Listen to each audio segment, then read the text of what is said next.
Good morning guys, how are you all? कैसे हो सारे? बढ़िया, चलिए मस्ती होनी चाहिए।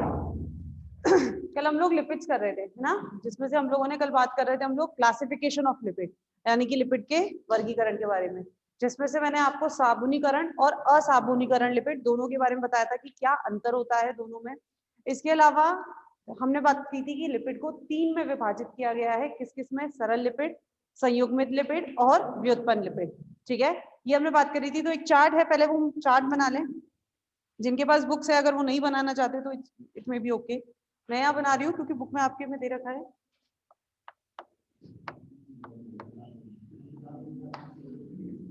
वैसे अच्छा है अगर आप लोग बना लो, मैं तो यही कहूंगी अगर आप लोग बना लें तो अच्छा है, क्योंकि मुझे पता है कि अरे बात है, क्योंकि मुझे पता है आप लोग कॉपी से ही एक बार पढ़ना बैठे तो फिर उसके बाद बुक तो आप लोगों ने देख ली।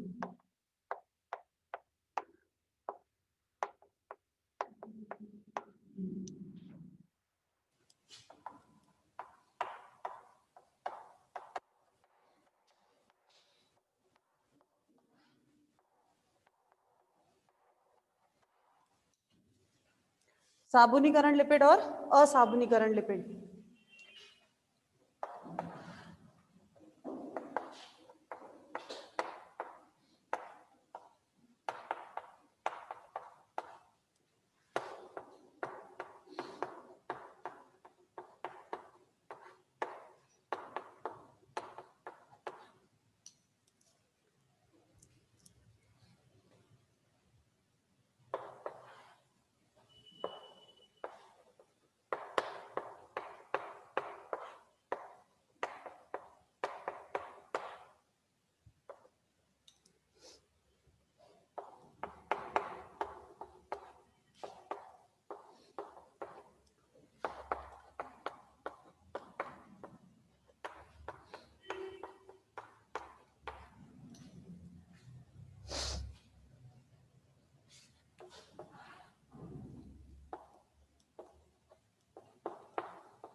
लिपिड का वर्गीकरण है ये, जिसमें से सबसे पहले लिपिड को वर्गीकृत किया है साबुनीकरण लिपिड और असाबुनीकरण लिपिड।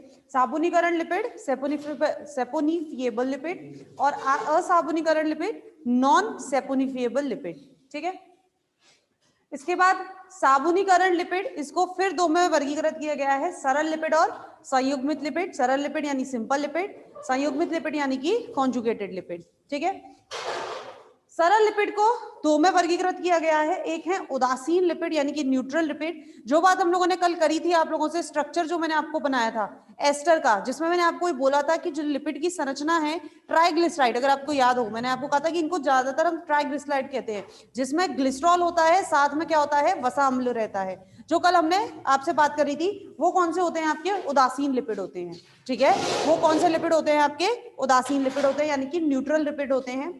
दूसरा है इसमें मोम यानी कि वैक्स। उदासीन लिपिड को फिर दो में वर्गीकृत किया गया है, किसमें, वसा में और तेल में, वसा फैट, तेल ऑयल।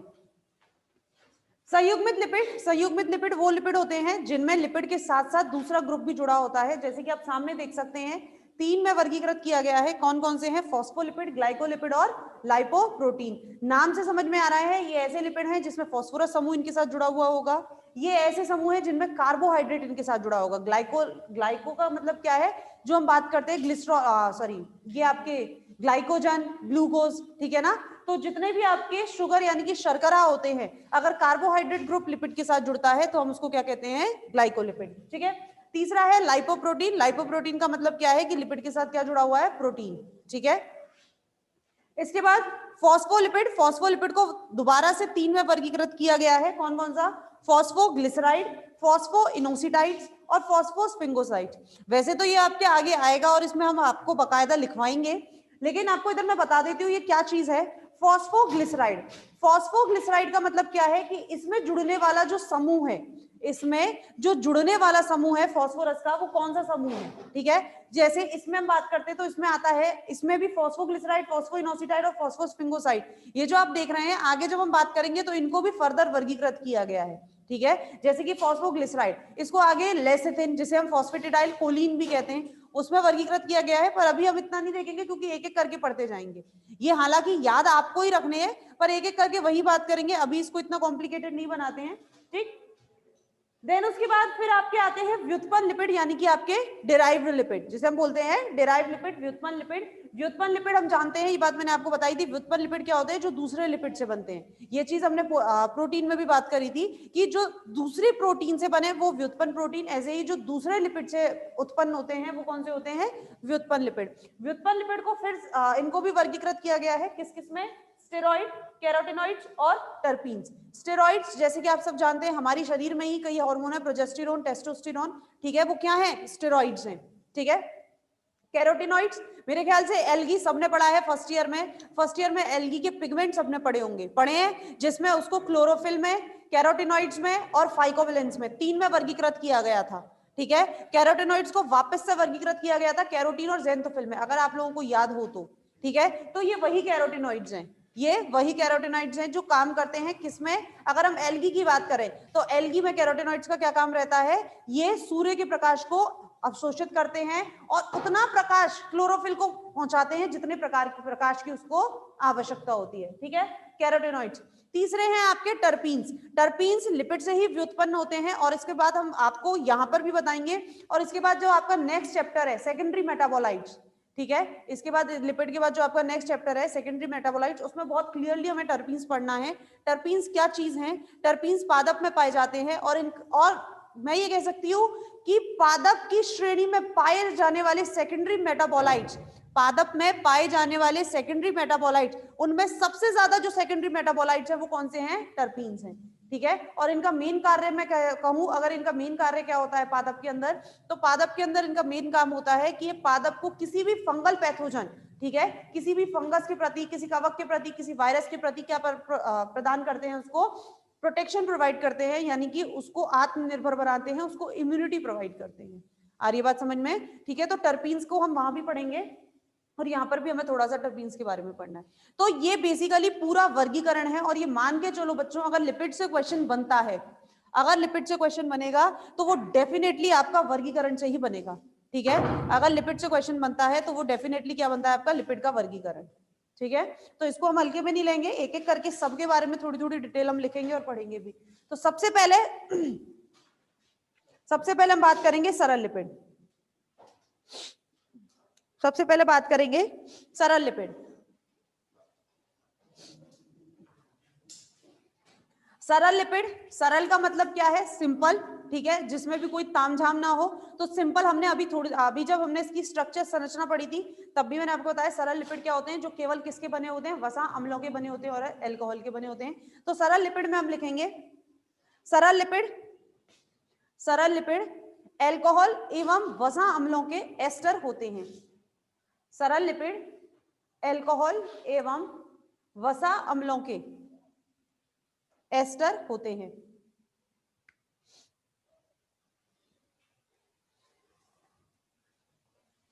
ठीक है, इसके बाद ये दो प्रकार के होते हैं जिसमें आप पहली हेडिंग डाल देंगे उदासीन लिपिड यानी कि न्यूट्रल लिपिड। ठीक है, ये दो प्रकार के होते हैं जिसमें आप पहली हेडिंग डाल देंगे क्या? उदासीन लिपिड, न्यूट्रल लिपिड।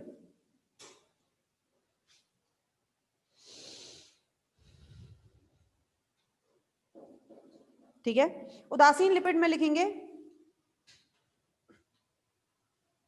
ये अल्कोहल का, या अल्कोहल ना लिख के हम इसको सीधा ग्लिसरॉल लिखेंगे।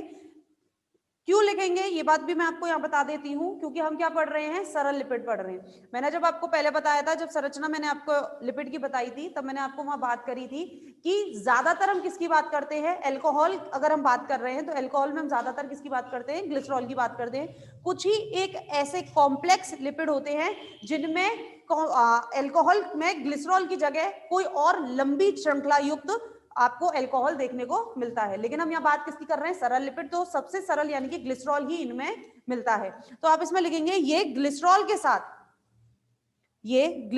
साथ विभिन्न वसा अम्लों के एस्टर होते हैं।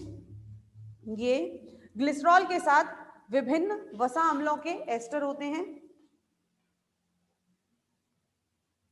चूंकि इनमें कोई मुक्त बेसिक या एसिड समूह नहीं होता, चूंकि इनमें कोई मुक्त बेसिक या एसिड समूह नहीं होता, इसीलिए इन्हें उदासीन लिपिड कहा जाता है।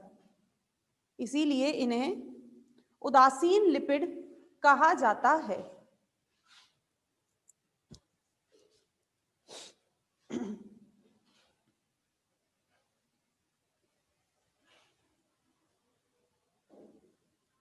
नेक्स्ट पॉइंट, ये सरल या मिश्रित वसा अम्लों युक्त हो सकते हैं। सरल और मिश्रित आपको पता होगा, याद आ गया होगा, कल मैं बता चुकी हूं, है ना। सरल लिपिड कौन से होते हैं? सिंपल लिपिड, सरल अम्ल, सरल वसा अम्ल जिसमें जुड़ने वाले सभी वसा अम्ल कैसे होते हैं? एक जैसे होते हैं। और मिश्रित क्या होते हैं? जिनमें जुड़ने वाले सभी वसा अम्ल क्या होते हैं? अलग अलग होते हैं। ठीक है ना। तो ये सरल या मिश्रित वसा अम्ल युक्त हो सकते हैं। इनका गलनांक, मेल्टिंग पॉइंट, इनका गलनांक वसा अम्ल की श्रृंखला, इनका गलनांक वसा अम्ल की श्रृंखला और संतृप्तता पर निर्भर करता है, सैचुरेशन पर। कल हमने बात करी थी सैचुरेटेड लिपिड्स और अनसैचुरेटेड लिपिड्स करी थी, जिसमें मैंने आपको कल बताया था कि अनसैचुरेटेड लिपिड्स का गलनांक सैचुरेटेड लिपिड्स की तुलना में क्या होता है? कम होता है। ठीक है ना। तो वसा अम्ल जो जुड़े हुए हैं वो कौन से वसा अम्ल हैं? सैचुरेटेड हैं या अनसैचुरेटेड हैं। ठीक है, उनकी लंबाई कितनी है? 16 से 18 है या उससे भी ज्यादा है, तो इस पर इनका गलनांक निर्भर करता है। ठीक है। इसके बाद इसके दोनों टाइप वसा और तेल के बारे में बात करेंगे। तो इसी में आगे हम थोड़ा सा लिखे, ये भी दो प्रकार के होते हैं और पहला डाल देंगे वसा। इसी में ये भी दो प्रकार के होते हैं, दो प्रकार के होते हैं। और पहला हम हेडिंग डाल देंगे इसमें वसा।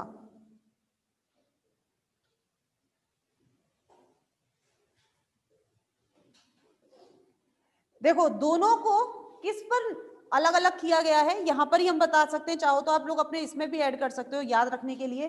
वसा वो होते हैं, क्योंकि हम न्यूट्रल को विभाजित कर रहे हैं, तो इन दोनों को जो विभाजित किया गया है बच्चों, ये किया गया है वसा अम्लों के आधार पर। जैसे जो वसा होते हैं इसके अंदर सैचुरेटेड लिपिड पाए जाते हैं, इसके अंदर सैचुरेटेड लिपिड यानी कि सैचुरेटेड फैटी एसिड, मैं इसको लिपिड ना बोलकर क्या बोलूं, इसको सैचुरेटेड फैटी एसिड, यानी कि इसके अंदर जो वसा अम्ल पाए जाते हैं वो कैसे होते हैं, संतृप्त होते हैं। जबकि जो तेल होता है इसके अंदर जो पाए जाते हैं वो कैसे होते हैं, अनसैचुरेटेड फैटी एसिड।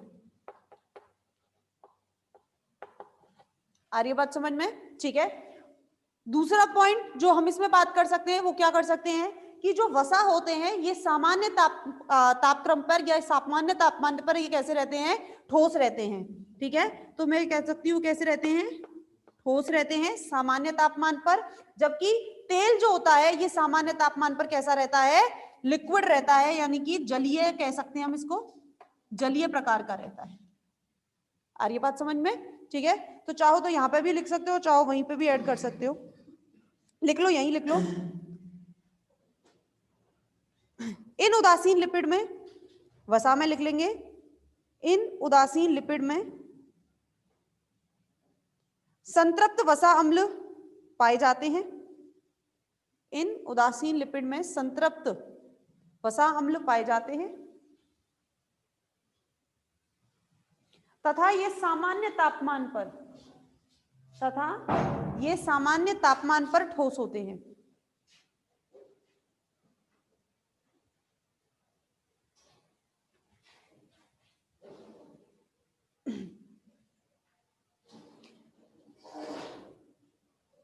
तेल, उसके बाद अगला है तेल।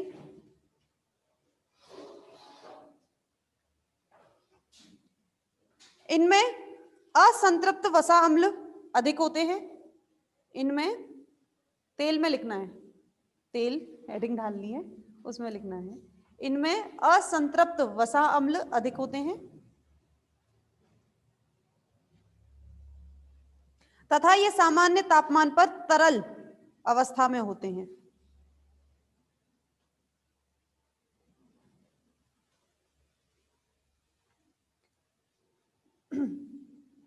दूसरी चीज, एक चीज और इसमें मैंने आपको कल भी ये बात बताई थी कि असंतृप्त वसा अम्लों को संतृप्त वसा अम्ल में परिवर्तित किया जा सकता है। ठीक है, इनमें असंतृप्त वसा अम्ल अधिक होते हैं और सामान्य तापमान पर ये तरल अवस्था में पाए जाते हैं।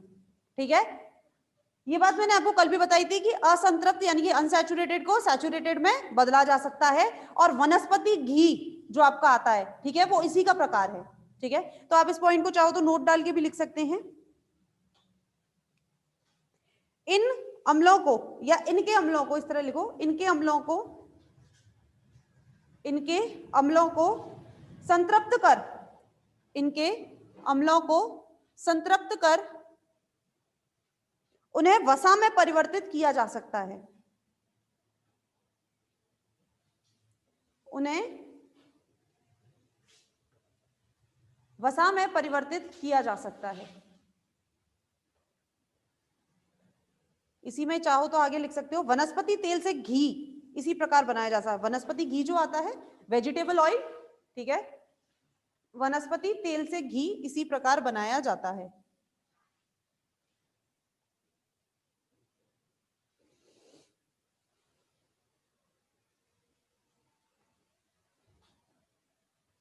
और इस बार मान के चलो बच्चों, आप लोगों का जब पेपर होगा, और जहां तक है वहां तक उम्मीद है कि पेपर होगा, क्योंकि यूजीसी एक साथ 2 साल प्रमोट नहीं करेगी, ठीक है ना, तो जहां तक है वहां तक, चाहे जब भी हो आपका पेपर, तो पेपर जब भी होगा आपका, तो ये मान के चलो इस बार जो क्वेश्चन आने की उम्मीद मुझे लग रही है वो इस तरह के क्वेश्चन आएंगे जिनमें थ्योरेटिकल पार्ट आपका ज्यादा रहे। ठीक है, जिसमें थ्योरी ज्यादा रहे। क्यों? थ्योरेटिकल पार्ट की सबसे ज्यादा खासियत ये होती है कि पहली बात तो टीचर को दिमाग लगाना नहीं पड़ता क्वेश्चन बनाने के लिए, ठीक है। मेरे को क्या करना है, अगर मैं आपको क्वेश्चन पेपर बनाऊं तो मुझे क्या करना है, सीधा मुझे लगना है लिपिड के वर्गीकरण को व्याख्या कीजिए या समझाइए, ठीक है। अब वो आपके ऊपर है, आप उसे कितना लिखेंगे। दूसरा ये होता है कि चेक करने में आसानी रहती है, नंबर देना आसानी रहती है, क्योंकि इस टाइम पर क्या रहता है कि पेपर लेना एक फॉर्मेलिटी हो गई है, ठीक है, क्योंकि पेपर लेना पड़ेगा यूजीसी को दिखाने के लिए, तो पेपर लेना एक फॉर्मेलिटी हो गई है। तो ऐसे टाइम पर क्या रहेगा कि थ्योरेटिकल पार्ट में नंबर आसानी से दिए भी जा सकते हैं और आसानी से काटे भी जा सकते हैं।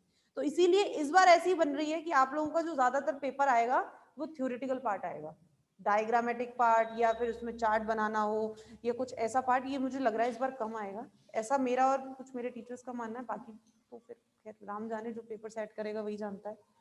फिर भी तो आप लोग थोड़ा सा अपने थ्योरेटिकल पार्ट पर रखिएगा कि हाँ जितनी सी ज्यादा थ्योरी आप लिख सकें जिससे कि आपको नंबर देने में एग्जामिनर को आसानी रहे, ठीक है। चलिए, तो ये तो हमने बात कर ली किसके बारे में, न्यूट्रल लिपिड के बारे में, उदासीन लिपिड के बारे में हमने बात कर ली, जिसमें हमने उदासीन लिपिड के बारे में बात कर ली और इसके दोनों टाइप्स के बारे में बात कर ली। अगला हम बात करेंगे मोम वैक्स के बारे में। अगला मोम,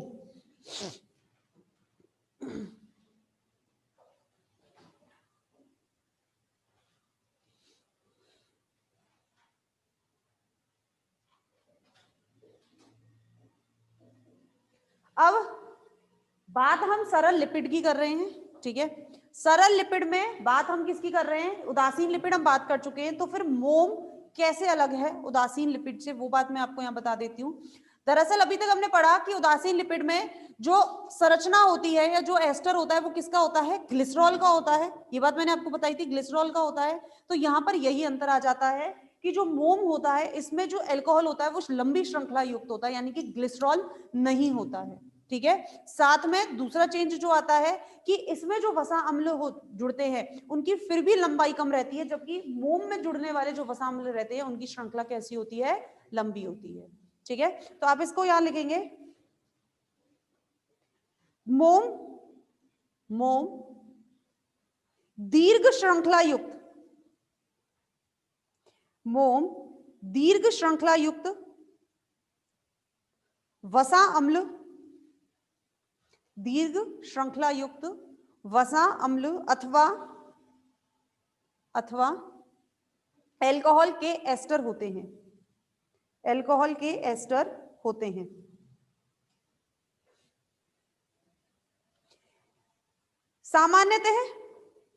सामान्यतः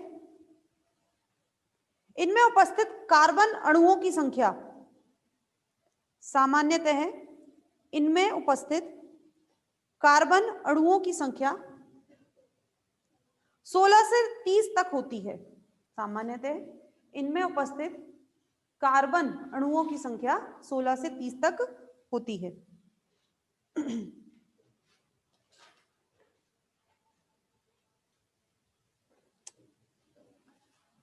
आगे, मोम जल में अघुलनशील रहते हैं,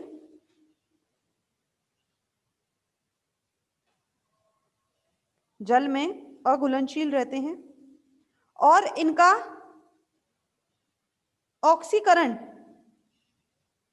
भी कम होता है, और इनका ऑक्सीकरण भी कम होता है,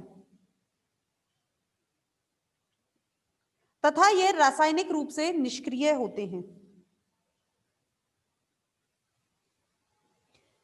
तथा ये रासायनिक रूप से निष्क्रिय होते हैं और इनका गलनांक भी बहुत अधिक होता है भाई, क्योंकि लंबी श्रृंखला है, ठीक है, तो इसलिए हम इसमें लिखेंगे और इनका गलनांक भी अधिक होता है।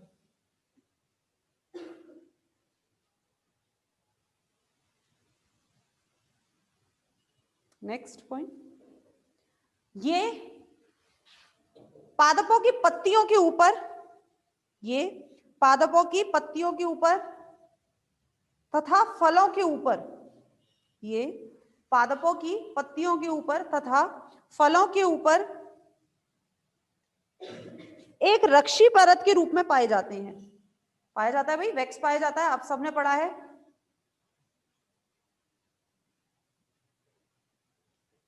एक रक्षी परत के रूप में पाया जाता है। अब देख लो आप लोग, सेकंड पॉइंट जो हमने लिखा था वो यहाँ पर हमारा साबित हो जाता है, जो हमने बात करी थी क्या, कि ये जल में अघुलनशील रहते हैं और साथ में इनका ऑक्सीकरण भी नहीं होता। अगर इसका ऑक्सीकरण होता तो क्या ये पादपों की पत्तियों के ऊपर मिलता? नहीं मिलता। क्यों? क्योंकि वायुमंडल में क्या है, ऑक्सीजन है या नहीं है, तो इसका क्या हो जाता? ऑक्सीकरण हो जाता। क्योंकि ये रासायनिक रूप से निष्क्रिय होते हैं, ना तो ये जल में घुलनशील रहते हैं और ना ही इनका ऑक्सीकरण होता है, इसीलिए ये एक रक्षी परत के रूप में कार्य करते हैं।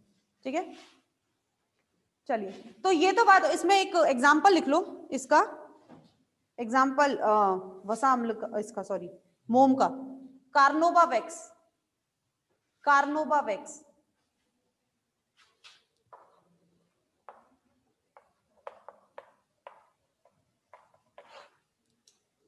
कार्नोबावैक्स,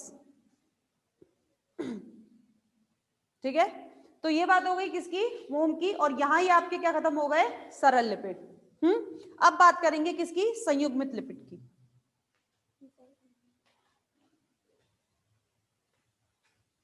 रिज्वाइन कर लीजिए बच्चों एक बार क्लास।